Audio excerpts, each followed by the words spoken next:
All right, let's get into the coaching carousel. Ooh, I'm looking forward to this. Let's go. This is my favorite thing to do. This is the bomb. This is the sound of the Woj bomb. Woj bomb. Man, when Woj drops a bomb, it reverberates around the league. Players, coaches, media members. Like, no one was talking about the Indiana Pacers. No one. Especially when they come, like, at a time where you're not really expecting one. That one came at 11 p.m. on a Tuesday night. Uh-huh. And it was like the world, everybody in the Pacer organization, coaches, players, they're having a problem with this head coach, Nate Bjorkgren, and his job is in jeopardy. What? They just hired Nate Bjorkgren. Why are we talking about him being on the hot seat? This is not something I expected, not something that the world expected. Apparently, though, this has been like a secret kept around the league. Like, every media member knew about this and just didn't want to report it. They were the most under-the-radar team in the league, a team that they beat the Oklahoma City Thunder by 57 points, and no one reported it. Yeah. It was like if a tree falls in a forest and no one's there, if the Pacers beat the Oklahoma City and no one reports it, did it happen? Like, that's basically what it was. And then, boom, Woj bomb. This is the sound of the Woj bomb. And then it was like article the next day. 2 days ago, article after article after article. I mean, I swear there was 15 articles written about this. Yeah. Multiple podcasts about Nate Bjorkgren. If you're a Pacer fan and you are all about your team getting shine, the spotlight is on you now in the worst possible way. You're like, oh, man, Indiana, nobody talks about us. No matter how good we are, no matter what, they just won't talk about us. You are being talked about now. Yeah, when it's bad, they will. I tell you what. Man, trouble in the heartland. So Nate Bjorkgren, for those who don't remember, is a Nick Nurse disciple. He has been with Nick Nurse before Nick Nurse was ever a head coach in the NBA. When he was the head coach of the Iowa Energy, Nate was his guy. That is literally, that's the truth. Really? They went down, I didn't make that up. So Nick Nurse basically went to Iowa from Europe and saw that Iowa had no G League team and pitched the G League Commission, I guess you could call it, on creating a team there. And they said yes. And so Nick Nurse brought in Nate, who he had known for a long time, to basically create this team from scratch. Him and Nate went into a basement and would spend 15 hours a day just drawing up plays. One time they spent like multiple days in a basement just out of bounds plays only for a binder. Just only out of bounds plays. That sounds kind of fun, honestly. It does. But a guy like that is willing to go into total darkness with another man and only draw up out of bounds plays, eating pizza boxes, never leaving, is not exactly, I would say, maybe the most social man, maybe Probably the not. most charismatic leader. Yeah. So basically, he gets hired to take over for Nate McMillan, who's one of the most stale, slow-paced, non-modern NBA head coaches. And that's no shade to Nate McMillan. He's doing a tremendous job for the Pacers or for the Atlanta Hawks right now. But Pacers wanted a change, so they bring in this Nick Nurse disciple, this X's and O's nerd, right? Mm-hmm. And it hasn't worked out great so far. It's been, it hasn't been bad. No, it's been kind of a wash. It's been kind of like an up and down year. There's been times where I'm like, oh, Indiana looks dangerous. Other times where I'm like, they're really nothing. But I haven't been like, this season has been a failure. Mm-mm. It's been a disappointment, but I mean, COVID and like injuries, no fans, games are being canceled. Like, I just feel like you can't really evaluate anyone. Yeah, and they're still in the play-in, so yeah. I would say a wash. I mean, the Pacers were a playoff team last year. I know, yeah, I know. So there was a drop-off, but you can't really tell. At one point, they were fourth in the league. They started off hot. So I was kind of like, not much to do about nothing, right? And then this Woj bomb happens, and it's like, yeah, everyone's got a problem with nerdy Nate. He is considered, according to these reports, I mean, it was a damning report. Mm-hmm. Micromanaging, controlling, abrasive, over-communicative. Players and coaches say he's just generally difficult to be around. man. Like I said, a guy spending 15 hours a day drawing up these plays in a basement. That's just the out of bounds. Who knows how many other days were spent creating other binders, right? Analytical guys like that, they just typically, these big brain guys, they're not easy to get along with. They're smarter than almost everyone that they're around, and they let people know it. You know what I mean? Oh, yeah. Like people that are not exactly warm, focused on the work. So, yeah, I'm not shocked that is a little bit cold, but he's really, really smart. I know that he probably is the sort of guy that has a hard time letting go of control. Because when you see incompetency or you see that there's a potential for incompetency, you're like, fuck it, I'll just do it myself. So am I shocked that he's like can't connect with a kid from Bedford, Texas, like Miles Turner? I am not surprised. I am not surprised. No, I am not. Do I think he should be fired? I do not. I do not. I think he is getting an unfair shake. I think this is a tough year to judge, but also there's some weirdness going on. I was looking up an old article 4 or 5 games into the season. Mm-hmm. Not only did Malcolm Brogdon and I almost said Arvidas. Not only did Brogdon and Sabonis sing his praises about how smart he was and how he understood what the Celtics were doing, but he didn't want to tip his hand. He waited to the very last moment to exploit their tendencies that he realized from minute 1. And they waited till 18 seconds left in the fourth quarter to exploit that. And they noticed it. These players noticed it and said, oh yeah, he's championship level basketball. To go from that to Brogdon and Sabonis being the key members of this report that have turned on him? Yeah. I don't know. Damn. Also, let's talk about how these players who seemingly are not connecting with Nate Bjorkgren are doing, because that is important to note. Brogdon and Sabonis, career years. Dougie Bucket, career year. Karis LeVert, career year. Yeah. TJ McConnell, career year. Justin Holiday, career year. Miles Turner, Aaron Holiday, no drop off at all. If you're on an expiring, playing for Nate Bjorkgren must be a dream. You are getting a big upgrade your weekend in your contract wherever you go next. So maybe you don't like him, but maybe your next destination will like you a lot more. So I don't know. By all accounts, smartest X's and O's guy in the league, getting every single player on the roster to have career numbers? Yeah, says a lot. Says quite a lot. That is why KP, Kevin Pritchard, and Chad Buchanan hired him over someone safe, is to make changes. I think changes take time. I think culture takes time to build. You're in a pandemic year. Hard to build culture in a pandemic year. You can't even go face to face. You have to be in masks. You have to be socially distanced. People are wearing bracelets. You're always getting a fucking little Q-tip up your nose. No, it's not easy to build relationships in this environment. It's just not. So yeah, I am not surprised that things are not going exactly well. Here's the problem though. Now it's out. All your dirty laundry is out. I was talking to a couple of other media members. They're like, once this thing goes public, it's really hard to slow the wheels on the bus from going round and round. So that is a conundrum. This is so antithetical to what the Pacers do.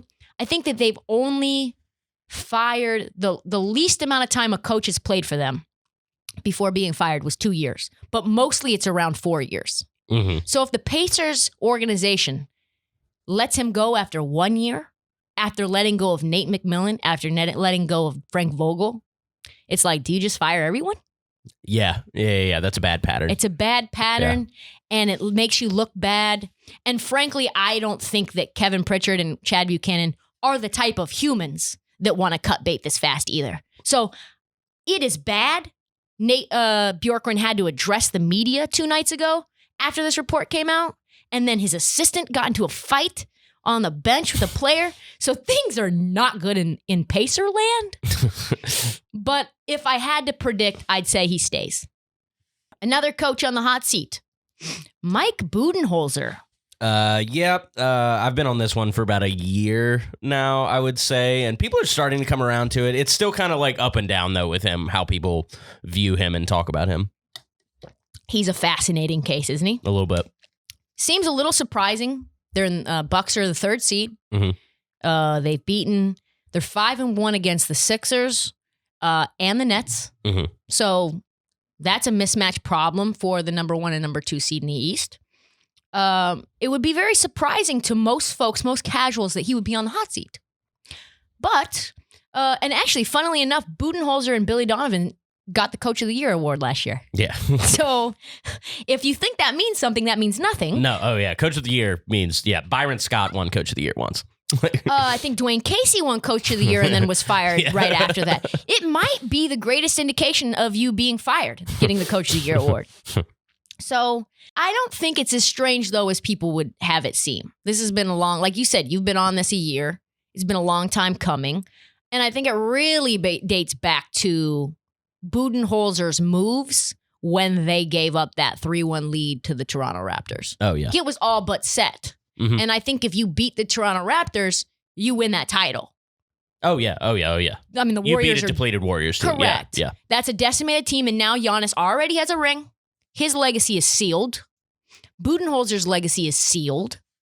You now have more breathing room, I would say, as other teams begin to create their own super teams. Now, without that ring, you have Giannis being like, listen, I need you guys to fix things. And then you have to spend 4 draft picks for Drew Holiday. Would you spend Drew Holiday 4 draft picks for Drew Holiday if you already had a ring? No, you probably get you're probably able to attract another free agent or something to put yourself in a position where you don't have to make a move like that just to appease Giannis. Correct. Yeah. Giannis had so much power because Budenholzer was incompetent. Basically, he did not make changes during the course of that series, and that has changed and altered the franchise and how they have to operate moving forward. That is something that if you're a front office member, you don't forget easily. Yeah. You're like, fuck, we could have had that. That was our ring. That should have been our ring. So since then, they have underperformed in the playoffs. That's I would say a nice way of putting it. And this regular season, like they won 60 games 2 years ago, and we're on track to win over 60 last year before the pandemic slowed us down.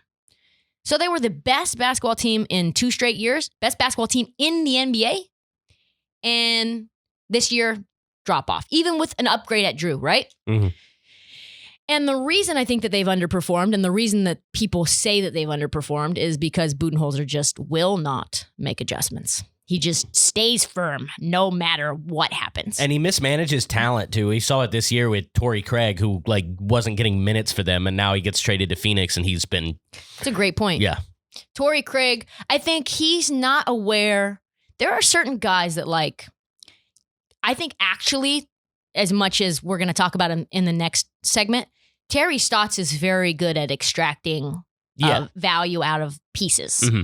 Budenholzer is terrible at that. Yeah.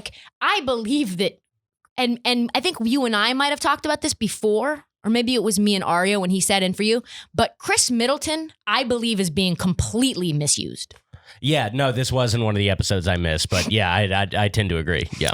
Chris Middleton is basically a 3-and-D guy, and he can actually create his own shot. He can actually slash, but he's not allowed to slash in a Budenholzer system. So it's sort of wild. Remember when Giannis went down in the playoffs? Was it last year?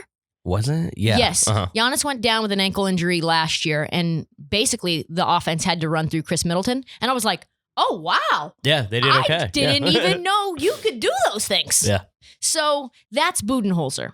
The Raptors threw the house at Giannis in 2019. And you know what? He just kept sending Giannis against the brick wall over and over and over again. And they lost. In 2015 with the Hawks, he insisted on taking LeBron out of the game despite the fact that the Cavs had 3 shooters and a big man in the middle. Then he got bounced too. Also was the best team in the East. They had 60 wins, that Hawks team. Yeah. Was that the year Kyle Korver made the All-Star team? Yes, sir. Yes, sir. That was when Jeff Teague was good. Yeah. Shout out to Jeff Teague. Not a shock that Jeff Teague is now getting minutes for the Bucks after he had that little relationship with him on the Hawks. Mm-hmm. So the answer, though, and you might wonder if you're not fully entrenched in coaching trees, why is Mike Budenholzer like this? Why won't he make changes? Why is he so fucking stubborn? Well, Budenholzer spent 2 decades on the staff of one of the most stubborn, in-the-mud coaches in the league in Greg Popovich. Popovich's coaching philosophy, quote, is stay true to yourself. Mm-hmm. Don't change no matter what. Don't change if the team does. Don't change if your opponents make adjustments. Like, it's literally like, I don't make adjustments. That's basically what that means, right? You can move your little chess piece, but I am staying strong towards this path. And that's sort of problematic in an area where making adjustments is more and more important by the year. Fluid offenses. You literally have teams that design their roster for sort of versatility in terms of how they're going to match up with you and how they're going to game plan and run their offense. If you have one way of doing things and they have 5 ways of doing things, they're just going to find that matchup that you get exploited and you will lose. That's just the way that it will go. Yeah, typically. An anonymous exec described Popovich and his coaching tree as follows.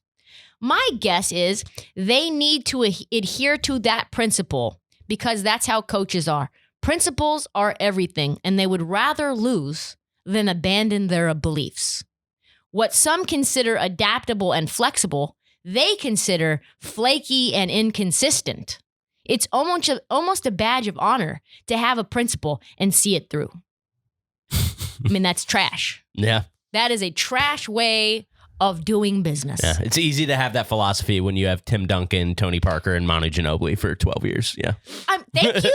It's easy to stay true to your beliefs when you have generational talent. It's much harder to win and completely stay stubborn in your beliefs when you don't have the talent to match it, which is exactly what's happening to the Spurs. And I believe the main issue with the Bucks moving forward. So if Budenholzer does not go to at least the Eastern Conference Finals, at least, and even then, there's some sketch stuff going on in terms of the reporting, he's out. That is wild. Wild. We talked earlier, another coach on the hot seat, about Terry Stotts, my Portland Trailblazers head coach. I said to you, Marty, I think he's going to be fired. And what did you believe when I said that? Yeah, I fought you on that one. I thought it seemed a little silly, but you gave a really good argument at that point, and it's proven to be pretty damn true since then. I mean, your argument was on the defensive end, and sure as shit hadn't gotten better. I tell you what, he, according to reports, is basically out. Unless the Blazers pull some sort of rabbit out of their hat, which, let's be real, they're not going to do. We know that that's not going to happen. Win a playoff series or something, yeah. No. I mean, we got to go to the Western Conference Finals in order for him to be. Winning one playoff series will not be enough. Will not be enough. He is in trouble. I'm telling you, unless it's like Lakers, Blazers, Western Conference Finals, and we take it to 6, he's gone. Why? We talked about it before. Team will not play defense. There are pieces for them to play defense. Derrick Jones Jr., Robert Covington. Yeah. We've got players on the wings that should be able to do that. Also, Norm Powell. Now he has been added. This team is still almost dead last, if not dead last. The Blazers ultimately will make a move on the Stotts front, and sources say that when they do, this is so anti-Portland. They're going to go after a big name, high dollar coach to replace him. And I just can't help but to think about who that might be. Who would you want? Who would you think about? I'm always so bad at this because I prefer to go after like a young assistant or something than try to make a splash hire, especially because splash hires are usually past head coaches that have failed. So I don't know. Hasn't Sam Cassell been like an assistant for years and years and years? That's true. Yeah, Sam Cassell. You would think he's defensive minded. I don't know. David Vanderpool from Minnesota. Okay, yeah. We've got what about Jacques Vaughn, who's an assistant for in Brooklyn. In Brooklyn. Ooh, yeah. That could be an interesting hire. I don't know that that's a big... He's also a failed head coach. He is he was an interim. No, Orlando, I think he got the job. Oh, yeah.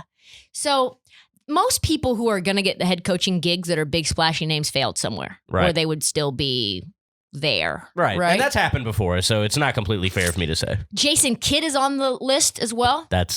I don't like that. Yeah. Brent Barry is on the list. Chauncey Billups on the list. That one's interesting. I like Chauncey Billups. I think Chauncey Billups, though, would be a better GM than a coach. Well, there was those rumors that he was going to be like the Knicks GM, right? Mm-hmm. Forever. Yeah, it seems like Chauncey wants to just do every single job. Where did Borrego come from? He was Spurs, right?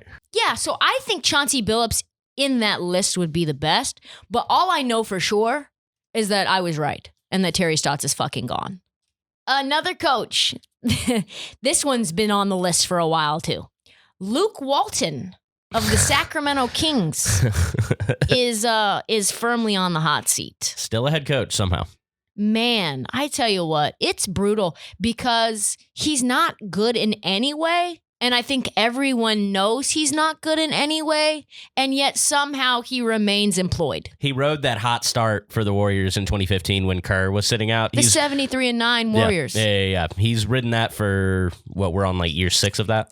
Can we all just hope to accomplish something that allows us to fail for the next 5 years and people still give us the rope to stay employed? That you had basically nothing to do with. You had nothing to do with. You were aligned with something and around something that was so successful that even the stench of that success makes people believe that you could possibly be successful. Yeah. And you are not. No. You are absolutely not. And on top of that, you're getting paid handsomely for that stench to just be around. I guess stench is the wrong word. That perfume, that cologne of success to be sort of rubbing off on the Sacramento Kings organization, and it's just not. Yeah. It's just not. Nope. He has coached 5 full seasons in the NBA and has never come close to a winning record. The best that he did was 37-45 with the Lakers. With LeBron.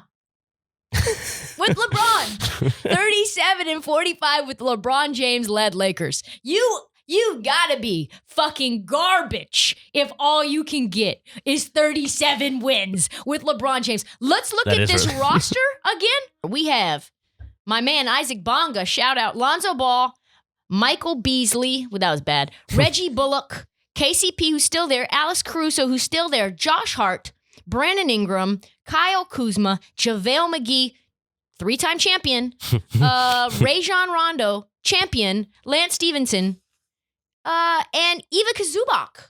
Oh, yeah. I forgot how weird that team was. I forgot they just threw Lance Stevenson in Just threw him in. Okay, 37 wins with that roster. You couldn't figure it out? Get out of here. Yep. The Kings exactly the same as last year with an even more stacked lineup. I mean, like you said, no one has more skated on someone else's success than Luke Walton. I thought maybe there was a chance that when he went 39-4 when Steve Kerr was out, that like maybe that had anything to do with him. I was like, oh, like, yeah, he's an affable guy. Like, I like Luke Walton. Yeah, he's part of the system. Yeah, like he was a Laker. He fits in. Yeah, Bill Walton's son. Yeah, pedigree. No. No, those are lies that they propagate and they brainwash you to believe. Mm-hmm. This is the machine that is brainwashing us into allowing these fucking trash coaches into having jobs and keeping jobs. Kings have the worst defense right now in a historically bad defensive year. He's struggling with lineups. They have given away a lot of close games. The big problem, though, is that the Kings have lost a shitload of money in the pandemic, $100 million. And because the Kings doing the Kings things, they did not structure it. So if they fire Walton, they can stretch that salary over time. They have to pay him an $11.5 million lump sum if they fire him. So they're losing money. They're in Sacramento. Lots of shade to Sacramento. And they would have to pay out $11.5 million in one lump dollar to Luke Walton if they fire him. So that's a lot of money to make someone go away. That is a lot of money. So I don't know if that's going to happen. The Kings are not really interested in making the playoffs anytime soon. Otherwise, they would have picked up Boban's contract when they had him on a restricted free agent deal. They are exciting. They are young. They really do deserve a coach that gives a shit about them and can do his job. How do they still have any fan support? I mean, they haven't made the playoffs in 15 years. I guess they're just selling like Old 2000 Mike Bibby jerseys. That's the most loyal of the loyal. I want to meet a Sacramento Kings fan really bad and just tell them it's going to be okay. Folks, if you're listening and you know a Sacramento Kings fan personally, or you are a Sacramento Kings fan, reach out. I'd like to hear how you get through the day. Just give them a hug. But I think because they're the Kings and they are cheap, they will take the cheap way out, and we will see Luke Walton again next year doing the same things. He might be the safest coach on this list. Jesus Christ. He probably is. Yeah. Wild. Last one on the coaching carousel list. Scotty Brooks from I almost said Oklahoma City Thunder because it feels like that. Washington Wizards. Let's be real. I've been thinking he was going to get fired for years now. I thought last year. I thought the year before. I like Scott Brooks. I do. He's a great person. He's a big-time players coach. Yeah, no, I like him as a dude a lot, but at no point have I ever thought this guy is an elite head coach. Maybe for a minute in OKC, like at the very beginning of that run. Yeah. Correct. Before Westbrook got there, it seemed like they had made the decision. Yeah. They were just going to allow him to play out the rest of his contract and be done with it. He has made some bad coaching decisions. There was a game earlier this season where the Wizards played the Celtics and he didn't call timeout. And then it ended up being like a jump ball, loose ball thing. And then he steps on the line because he slips on, Bradley Beal slips on Jason Tatum's sweat. Oh, yeah. Yeah, the sweat game. That was Scotty Brooks that lost them that game. Mm-hmm. So the Athletic said that this team getting to the playoffs was what was required for Scott Brooks to keep his job. Now, where does the play-in tournament fall into that? If you make it in the play-in, and then you get into the 8th seed, is that considered an L or a W? I don't know. Who knows? So this is Brooks' last year. So even if they let him go, it's not really a firing. It's more of them like not extending him. It's like we've gone separate ways. We couldn't come to an agreement. Yeah. But here's the deal. Russell Westbrook, who by all accounts is having tremendous year, loves himself some Scotty Brooks.